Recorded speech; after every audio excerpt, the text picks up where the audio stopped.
Hello everyone, आप सबको मेरे चैनल पर स्वागत है। आज की वीडियो पे मैं इंग्लिश के वर्कशीट शेयर कर रही हूँ, नर्सरी क्लास की इंग्लिश के वर्कशीट। तो चलिए मैं इस वीडियो को स्टार्ट करती हूँ।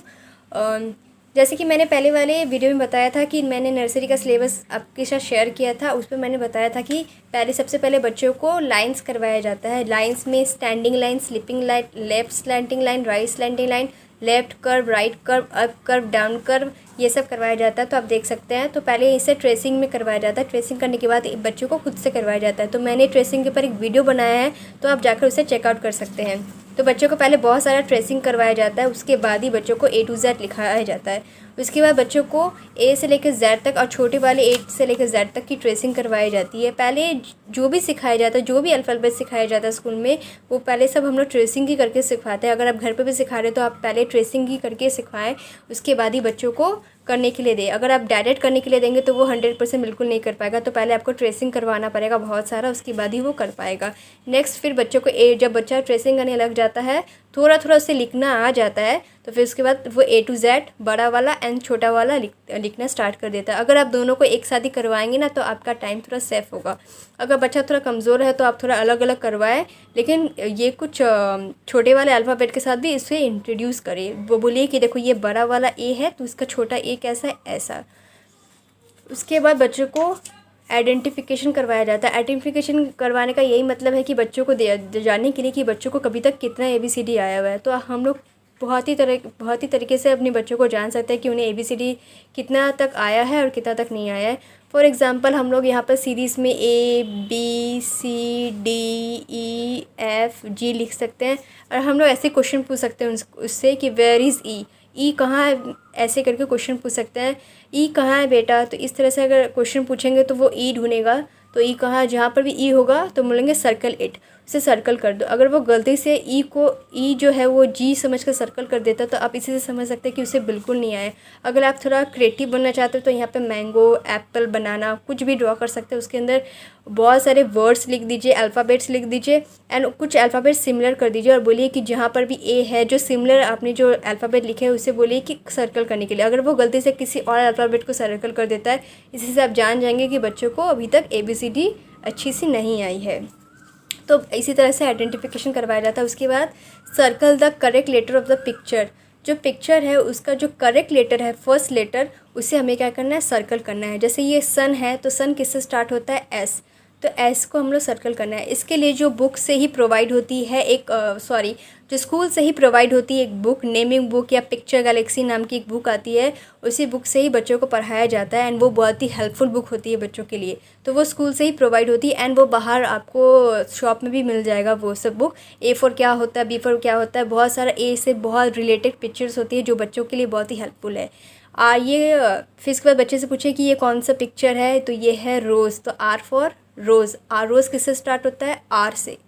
अब जो भी पिक्चर जब करवाएं तो बच्चों को तो पहले उसका अल्फ़ाबेट लेकर ही उसे पढ़ाएं। जैसे P फॉर पेन, पेन नहीं, P फॉर पेन, तो ये क्या है, पेन। ये है क्विल, Q फॉर क्विल। ये है अम्ब्रेला, U फॉर अम्ब्रेला। जैसे डायरेक्ट अम्ब्रेला नहीं सिखाए, आप यू बोले, पहले बोले U फॉर अम्ब्रेला, तब उसको समझ में आता है अच्छा U से अम्ब्रेला होता है। उसके बाद बच्चों को करवाया जाता है फर्स्ट लेटर ऑफ पिक्चर, मतलब जो पिक्चर का जो पहला वाला लेटर है वो उसे हमें यहाँ लिखना है। ये जो डिब्बा है, जो बॉक्सेस है, उसके अंदर में जो पिक्चर का जो पहला लेटर है उसे हमें यहाँ लिखना है। तो जैसे कि ये एप्पल है तो एप्पल का फर्स्ट लेटर क्या है, A। तो जैसा मैंने आपको प्रोसेस बताया कि A for Apple, M for mango, अगर इस तरह से पढ़ाएंगे तो ये बच्चा आपका बहुत जल्दी ये सब कैच कर लेगा।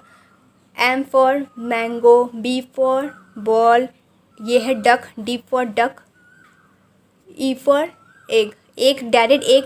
डायरेक्ट आप एग मत बोलिए, आप बोलिए E फॉर एग। अगर आपको समझ में नहीं आएगा तो प्लीज़ मुझे कमेंट बॉक्स में कमेंट कीजिए, मैं आपकी सहायता करूँगी। अब इसके बाद मैचिंग बच्चों को करवाया जाता है। मैचिंग 2 तरह का होता है, मैचिंग 1 एंड मैचिंग 2। मैचिंग 1 में जो पहले जो बिग अल्फ़ाबेट है उससे हम लोग को स्मॉल अल्फ़ाबेट के साथ मैच करना है। ये बहुत ही हेल्पफुल है बच्चों के लिए, क्योंकि हम लोग जान सकेंगे कि जब हम लोग ABCD करवा लेते हैं, बड़े भी और छोटे भी, उसके बाद बच्चे ना कन्फ्यूज़ होने लग जाता है दोनों के बीच में। तो ये बहुत ही अच्छा ऑप्शन है आपके लिए, बच्चों को टेस्ट करने के लिए कि बच्चों को दोनों का जो मेल है अभी तक अच्छे से समझ में आया है कि नहीं आया है। क्या पता वो B को D समझ ले, इसलिए बच्चों को ये वाला मैचिंग करवाया जाता है। तो ये है बड़ा बिग अल्फ़ाबेट बी, तो उसका स्मॉल बी कहाँ है, यहाँ पे। तो बच्चे से आपको इस तरह से समझा के ये है बिग सी, तो उसका स्मॉल सी कहाँ है, यहाँ पर। एच है, उसका स्मॉल एच कहाँ है, यहाँ पर। जे है, इसका स्मॉल जे कहाँ है, यहाँ पे। एल है, स्मॉल एल कहाँ है, यहाँ। ओ है, स्मॉल ओ यहाँ पर। क्यू, स्मॉल क्यू यहाँ पर। टी, स्मॉल टी यहाँ पर।